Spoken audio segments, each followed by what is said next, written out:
Here in Philadelphia, it's draft day 2014. The Flyers will host the National Hockey League Draft. I'm Jeff Rimer along with Jody Shelley, and welcome to Jackets TV. And Jody, right off the top, this has got to be an extremely exciting day for these young men that will be drafted today. Yeah, it's got to be. I mean, I'm a rookie here at this draft thing, but the buzz, the NHL community has landed here in Philadelphia, and these kids are really focused on what could be the start of their dream come true.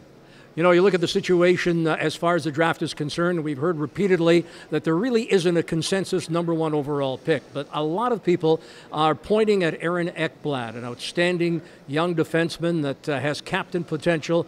And certainly at this point, it appears as if the Florida Panthers are at least shopping that #1 overall pick, because defensemen are certainly at a premium, and a young man by the name of Ekblad is certainly leading the way. Yeah, and then there's Sam Bennett, and he's the kid that's known for his not be able to do pull-ups, but these kids are all in that boat. They went to bed last night. They're up here. Here's the day they've been waiting for. They've been focused for. They've been coached to be where they're at here right now.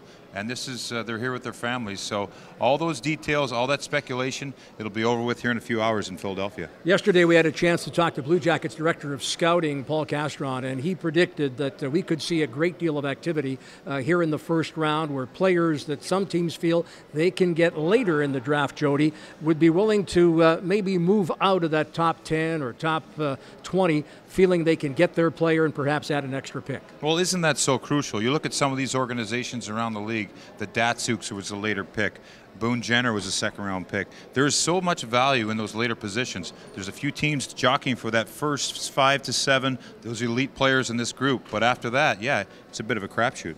And it's interesting to note as well, the Blue Jackets, according to Castron yesterday, they have had discussions internally, and if the right player is available, they're not adverse of moving up in the draft.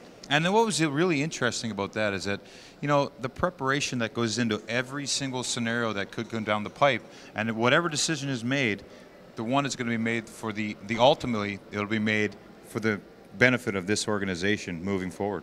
Jody, in addition, obviously, to the draft itself today, we could see a flurry of trade activity. There are a number of big names that are out there. I'm expecting really all kinds of things to develop here over the course of the draft, which begins at 7 o'clock and will be broadcast back in Columbus on 1460 ESPN. In fact, Jody, myself, and Bob McElligott, who's on assignment this morning but will be in town in time for the draft, we are going to be right there on the draft floor, and certainly can keep everybody up to date. Well, and this is your time to shine, Mr. Rimmer. The rumors, the people you know in the hockey community, you get the inside scoop. So boy, are we lucky to have you in this setting. Well, there are big names that could possibly be moved, so make sure that you join us tonight at 7 o'clock on 1460 ESPN. And for Jody Shelley, I'm Jeff Rimmer. Thanks for joining us here on Jackets TV, live from the draft.